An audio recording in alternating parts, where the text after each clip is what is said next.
Hello बच्चों, स्वागत है आपका एक बार फिर से आपके अपने YouTube channel step next step पर। दोस्तों मैं हूं रमेश चौधरी और अपन पढ़ रहे थे भारत, लोग और अर्थव्यवस्था। आज अपन पढ़ेंगे इसका अध्याय 5 जिसका नाम है भू संसाधन और कृषि। सबसे पहले अपन डिस्कस करते हैं भू संसाधन के बारे में। दोस्तों संसाधन क्या होता है? संसाधन प्रकृति में उपलब्ध प्रत्येक ऐसी वस्तु जो मानव के लिए उपयोगी होती है, दैट्स मीन रिसोर्सेज, संसाधन। और सबसे पहले अपन डिस्कस करते हैं भू संसाधन के बारे में। भूमि जो है वो अपने लिए एक महत्वपूर्ण रिसोर्सेज है, महत्वपूर्ण संसाधन है, क्योंकि इसी से अन्न धन उगता है और अपना भरण पोषण होता है। और आपको पता है दोस्तों भारत जो है वो एक कृषि प्रधान देश है। सबसे पहले अपन बात उपयोग वर्गीकरण मीन्स क्या होता है, भू उपयोग क्या होता है। आपने देखा होगा कहीं पर भी घूमते हुए तो आप जाते हो तो पाते हो कि कहीं पर सड़कें हैं, कहीं पर इमारतें हैं, कहीं पर खेत खलियान है, कहीं पर मरुस्थल है, कहीं पर पहाड़ी क्षेत्र है। हर जगह अलग अलग तरीके से भूमि का उपयोग हो रहा है। आप अपने विद्यालय में जाते होंगे तो वहाँ पर इमारत बनी हुई होगी, वहाँ पर कृषि कार्य नहीं होता होगा। आप ग्रामीण क्षेत्रों में जाते होंगे तो वहाँ पर कृषि कार्य देखते होंगे, सड़कें देखी होगी। मतलब अपन शॉर्ट में ये कह सकते हैं कि भूमि का उपयोग अलग अलग तरीकों से होता है, अलग अलग जगह अलग अलग तरीके से भूमि का उपयोग होता है। और यही अपना पॉइंट है आज के वीडियो का, भू उपयोग वर्गीकरण, भूमि के उपयोग का वर्गीकरण। दोस्तों सबसे पहले अपन ये डिस्कस करते हैं कि भू उपयोग संबंधी जो भी रिकॉर्ड है, जो भी अभिलेख है, प्रतिवेदन है, वो भू राजस्व विभाग के पास में होता है और वो ही भू उपयोग का जो है वर्ग बनाता है और उसे रिपोर्ट करता है, प्रतिवेदन करता है, प्रस्तुत करता है। कौन? भू राजस्व विभाग। क्वेश्चन ऐसा हो सकता है, भारत में भू उपयोग संबंधी रिपोर्ट या आंकड़े कौन जारी करता है? भू राजस्व विभाग जारी करता है। एक होता है भू सर्वेक्षण विभाग, भारतीय सर्वेक्षण विभाग, जिसका काम क्या है? प्रशासकीय जो इकाइयां होती है उनकी सही भौगोलिक जानकारी वो देता है। जो भी प्रशासकीय इकाई मीन्स होता है किसी भी क्षेत्र प्रशासन का जो इकाई, जो एरिया है, जैसे कि जयपुर, जोधपुर, ये क्या है? अलग अलग प्रशासनिक इकाइयां हैं और इनका जो सही भौगोलिक जानकारी देने का दायित्व होता है भारतीय सर्वेक्षण विभाग के पास में।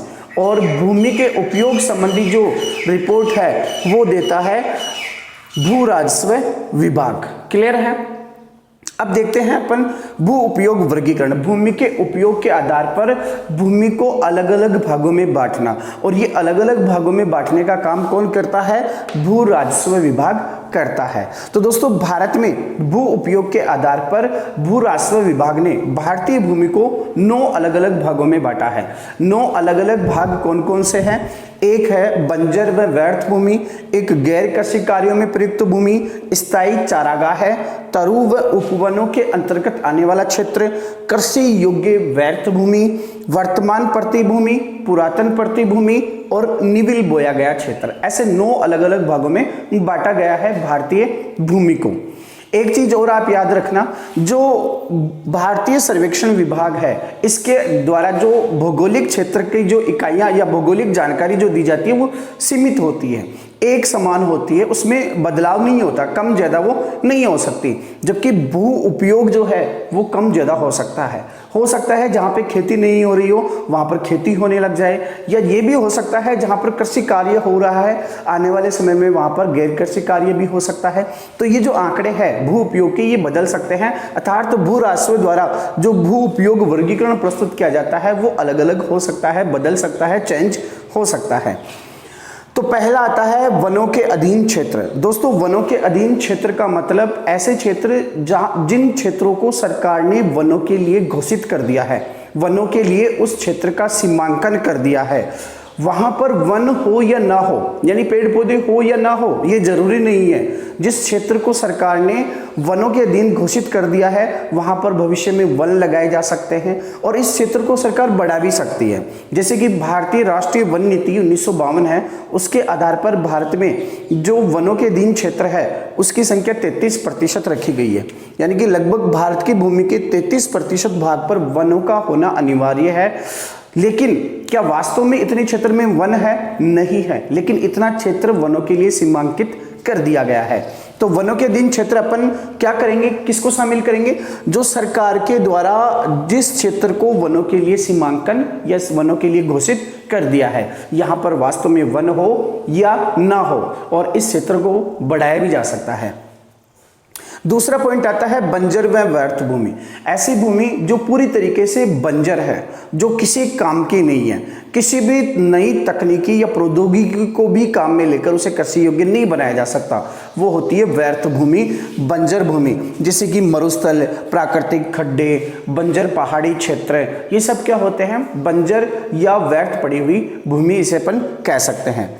तीसरा आता है गैर कृषि कार्यों में प्रयुक्त भूमि। ऐसी भूमि जिसका प्रयोग गैर कृषि कार्यों में होता है, यानी कि इमारतें बनती है, सड़कें बनती है, पुल बनते हैं, फ्लाईओवर बनते हैं, अधिवास बनते हैं, घर बनते हैं, वो कौन सी भूमि हो गई, गैर कृषि कार्यों में प्रयुक्त भूमि, यानी कि वहां पर कृषि कार्य नहीं होते। जैसे कि सड़कें, इमारतें, इसके अलावा द्वितीयक और तृतीयक सेक्टर में, द्वितीयक व तृतीयक सेक्टर में जो भूमि प्रयुक्त ली जाती है, यानी उद्योगों में और सेवा सेक्टर में जो भूमि काम में ली जाती है, वो गैर कृषि कार्यों में प्रयुक्त भूमि कहलाती है।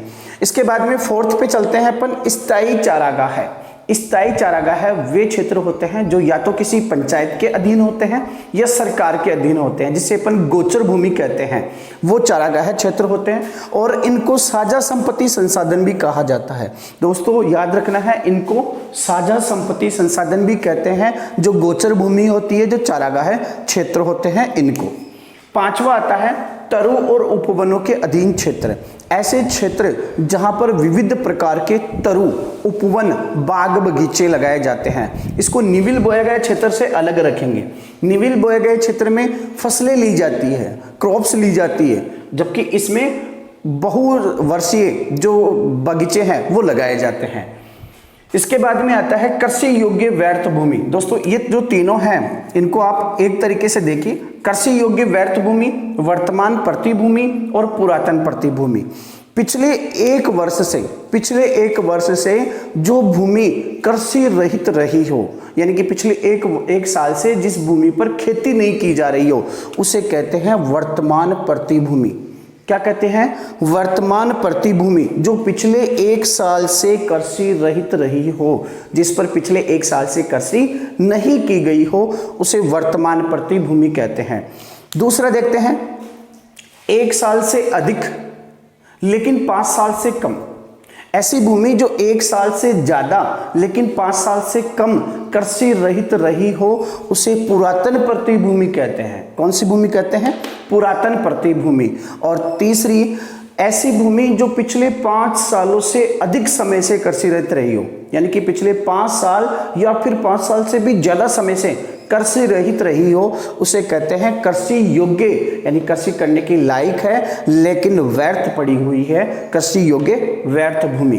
दोबारा से देखते हैं, पिछले 5 साल से अधिक कृषि रहित रही हो, वो कृषि योग्य व्यर्थ भूमि। 1 साल से 5 साल के बीच में रही हो, वो पुरातन प्रतिभूमि। और जो पिछले 1 साल से रही हो, वो वर्तमान प्रतिभूमि। वर्तमान प्रतिभूमि पिछले 1 वर्ष से कृषि रहित जो भूमि रहती है, उसे वर्तमान प्रतिभूमि कहते हैं। लोग इसलिए भी अपनी भूमि को कृषि रहित रखते हैं क्योंकि भूमि जो है, अगर उसको वर्तमान प्रतिभूमि के रूप में छोड़ा जाता है तो वो प्राकृतिक उर्वरकता ग्रहण कर लेती है, नेचुरल रूप से वो फर्टिलाइज हो जाती है, इसलिए इसे कृषि रहित भी रखी जाती है 1 वर्ष तक, जिसे वर्तमान प्रतिभूमि कहते हैं। तीनों क्लियर है, कृषि योग्य व्यर्थ भूमि 5 साल से ज्यादा, वर्तमान प्रतिभूमि 1 साल से कम, और पुरातन प्रतिभूमि 1 साल से 5 साल के बीच में कृषि रहित रही हो। लास्ट वाला आता है निविल बोया गया क्षेत्र। निविल बोया गया क्षेत्र वो क्षेत्र होता है जिसमें 1 साल में 2 या 2 से अधिक फसलें ली जाती है, वो निविल बोया गया क्षेत्र के अंतर्गत शामिल होता है। पिछले, यानी कि अगर निविल बोया गया क्षेत्र की अपन बात करेंगे तो 1 वर्ष में 2 या 2 से ज्यादा फसलें ली जाती है, वो निविल बोया गया क्षेत्र कहते हैं। और तरु उपवन में क्या होता है दोस्तों, इसमें होता है बहुवर्षीय फसलें लगाई जाती है, जैसे कि आम का बगीचा। तो ऐसा तो है नहीं कि आम का बगीचा लगाया और अपन 1 साल में 2 बार पौधे लगा सकते हैं नहीं, आम के बगीचे जो होते हैं वो क्या होते हैं, बहुवर्षीय फसलें होती है, जबकि इसमें क्या होता है, एक साल में फसलें लगाई जाती है, काटी जाती है, फिर लगाई जाती है, फिर काटी जाती है। इसमें एक बार लगाया जाता है और कई वर्षों तक फसलें ली जाती है, उत्पादन लिया जाता है। तो इस तरीके से भारतीय भूमि को उसके उपयोग के आधार पर 9 अलग अलग भागों में बांटा गया है। अब अपन देखते हैं जो ये भूमि का उपयोग है, इसमें कुछ बदलाव आया है क्या, प्राचीन समय से वर्तमान समय तक कुछ चेंजेज हुए हैं क्या, और वो चेंजेज हुए हैं तो क्यों हुए हैं, इसके अपन डिस्कस। भू उपयोग पढ़ने के बाद में अपन देखते हैं भूमि के उपयोग में जो बदलाव आए, परिवर्तन आए, वो क्यों आए, क्या वजह थी इसकी। दोस्तों अगर अपन देखते हैं 1950 और 2011 दोनों की अगर तुलना करते हैं तो भू उपयोग में काफी परिवर्तन आए हैं, काफी बदलाव आए हैं। ये अपन आगे देखेंगे कि कौन कौन से सेक्टर में कमी दर्ज की गई और कौन कौन से वर्ग में जो है वृद्धि दर्ज की गई, ये अपन आगे देखेंगे। उससे पहले अपन देखते हैं कि भू उपयोग में बदलाव आता क्यों है, क्या वजह इसकी। तो दोस्तों भू उपयोग जो है वो आर्थिक कार्यों पर डिपेंड करता है, जहां पर लोग रह रहे हैं उन लोगों के आर्थिक कार्य क्या है उस पे भूमि का उपयोग डिपेंड करता है। अगर मान लीजिए लोग कहीं पर रहते हैं और खेती करते हैं, आर्थिक कार्य मतलब क्या होता है दोस्तों, इनकम कमाने के लिए लोग जो काम करते हैं वो आर्थिक कार्य होते हैं। तो लोग जहां पर रह रहे हैं वो खेती करते हैं, तो वहां पर भूमि का उपयोग निबिल बोए गए क्षेत्र भी हो सकता है, विभिन्न तरुण व उपवनों के अधीन क्षेत्र भी हो सकता है। कुल मिला के अपन ये कह सकते हैं कि किसी भी जगह के भूमि का उपयोग वहां के लोगों के आर्थिक कार्यों पर डिपेंड करता है। क्लियर है। और ये जो आर्थिक कार्य है ये समय के साथ में बदलते जाते हैं, आर्थिक कार्य समय के साथ बदलते जाते हैं। हो सकता है लोग पहले किसी क्षेत्र में खेती कर रहे हो और वर्तमान में उस क्षेत्र के लोग जो है वो खेती न करके वहां पर द्वितीयक और तृतीयक यानी कि उद्योगों की स्थापना हो चुकी हो, तो क्या होगा, जो निबिल बोए गए क्षेत्र था वो किस में प्रयुक्त हो जाएगा, गैर कृषि कार्यों में प्रयुक्त होने वाली भूमि में जुड़ जाएगा। इस तरीके से अपन कह सकते हैं कि अर्थव्यवस्था की जो संरचना है उस पर डिपेंड करते हैं भूमि का उपयोग, और ये जो अर्थव्यवस्था की संरचना है ये समय के साथ में बदलती जाती है। अब देखते हैं अपन भू उपयोग, यहां तक समझ में आ गया कि अर्थव्यवस्था में अगर परिवर्तन होगा तो भूमि की भू उपयोग में भी परिवर्तन होगा। तो भू उपयोग को प्रभावित करने वाले अर्थव्यवस्था के 3 परिवर्तन, यानी कि अर्थव्यवस्था में कौन कौन से चेंजेस आए, कौन कौन से बदलाव आए जिससे भूमि के उपयोग में भी परिवर्तन हुआ। ये क्लियर है कि अर्थव्यवस्था में बदलाव होगा तो भूमि के उपयोग में भी परिवर्तन होगा। तो पहला क्या है, अर्थव्यवस्था के आकार में वृद्धि हुई। अर्थव्यवस्था के आकार मतलब मूल्य के संदर्भ में अपन बात कर रहे हैं। अर्थव्यवस्था मींस अर्थ मींस पैसा, तो लोगों की जो मूल्य है उसमें वृद्धि हुई, साथ ही जनसंख्या में भी वृद्धि हुई, और जनसंख्या में वृद्धि होने की वजह से क्या हुआ, जो वैध भूमि पड़ी थी, जो सीमांत भूमि पड़ी थी, लोगों ने उसको भी काम में लेने लग गए। क्यों? क्योंकि पॉपुलेशन बढ़ी और जनसंख्या बढ़ने के साथ ही भूमि पर जनसंख्या का दबाव भी ज्यादा होने लगा, इसलिए लोगों ने जो खाली पड़ी भूमि थी उसको भी काम में लेना शुरू कर दिया। तो दोस्तों अगर अपन देखेंगे जो वैध भूमि थी वो किस में चेंज हो रही है, कृषि भूमि में या फिर दूसरे तीसरे सेक्टर में चेंज हो रही है। दूसरा कारण क्या है, अर्थव्यवस्था की संरचना में बदलाव आना। जैसे मैंने अभी बताया था कि अर्थव्यवस्था की संरचना में अगर परिवर्तन आता है, यानी कि किसी क्षेत्र की अर्थव्यवस्था कृषि प्रधान थी, अब वो बदलकर उद्योग प्रधान हो गई, तो वहां पे पहले जब कृषि प्रधान थी तो कृषि कार्य में प्रयुक्त भूमि की संख्या ज्यादा होगी, और जब उद्योग प्रधान हो जाती है तो गैर कृषि कार्यों में प्रयुक्त भूमि की जो संख्या है या जो क्षेत्रफल है वो बढ़ जाएगा। इस तरीके से अपन कह सकते हैं कि अर्थव्यवस्था की संरचना में अगर बदलाव आता है तो भूमि के उपयोग में भी बदलाव आता है। तीसरा अपन देखते हैं समय के साथ अर्थव्यवस्था में, समय के साथ में जो कृषि का योगदान है, समय के साथ अर्थव्यवस्था में कृषि का योगदान कम हुआ है, लेकिन कृषि भूमि पर जो है जनसंख्या का दबाव बढ़ता ही गया है। समय के साथ अर्थव्यवस्था में कृषि का योगदान कम हुआ है, यानी कि पहले जो है अपनी जीडीपी में या सकल घरेलू उत्पादन में भारत में कृषि का योगदान सबसे ज्यादा था और वो वर्तमान में गिरकर कम हो गया, लेकिन जो कृषि पे डिपेंडेंट जनसंख्या थी वो लगातार बढ़ती ही जा रही है, वो कम नहीं हो रही है। यानी कि कृषि भूमि पर जनसंख्या का दबाव बढ़ता जा रहा है, लेकिन कृषि का जीडीपी में योगदान घटता जा रहा है। जिसका कारण क्या है, पहला कारण तो है कि जो निर्भर व्यक्ति है, जो कृषि पे डिपेंड व्यक्ति है, वो तो क्या हो रहे हैं, धीरे धीरे कम हो रहे हैं। और हालांकि भारत में कम हो ही नहीं रहे, भारत में पहले भी इतनी ही पॉपुलेशन कृषि पे डिपेंड थी और वर्तमान में भी इतनी ही पॉपुलेशन कृषि पे डिपेंड है। लेकिन पहले भारत की अर्थव्यवस्था में कृषि का योगदान ज्यादा था। जैसे कि मान लीजिए जीडीपी अपन बात करें पहले की 1950 की जीडीपी की बात करें भारत की, तो 70% योगदान कृषि का था और वर्तमान में वो घटकर बहुत कम 11%। तो यानी कि जीडीपी में कृषि का योगदान तेजी से घटा है। लेकिन जो निर्भर व्यक्ति थे, जो कृषि पर डिपेंड थे, वो अभी भी उतने ही बने हुए हैं।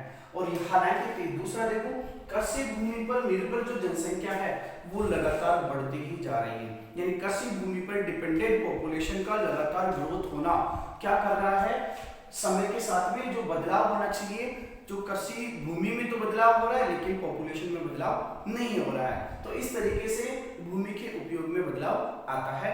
भू उपयोग परिवर्तन का कारण मुख्य क्या है, अर्थव्यवस्था में परिवर्तन होना। और अर्थव्यवस्था में परिवर्तन कैसे होता है ये अपन ने यहाँ पे समझा। अब आगे अपन देखते हैं कि कौन कौन से वर्ग में जो भूमि के जो उपयोग के वर्ग थे, 9 वर्ग जो अपने पढ़े थे, उनमें से कौन से वर्ग में ज्यादा क्षेत्रफल दर्ज किया गया और कौन से वर्ग में जो क्षेत्रफल में कमी दर्ज की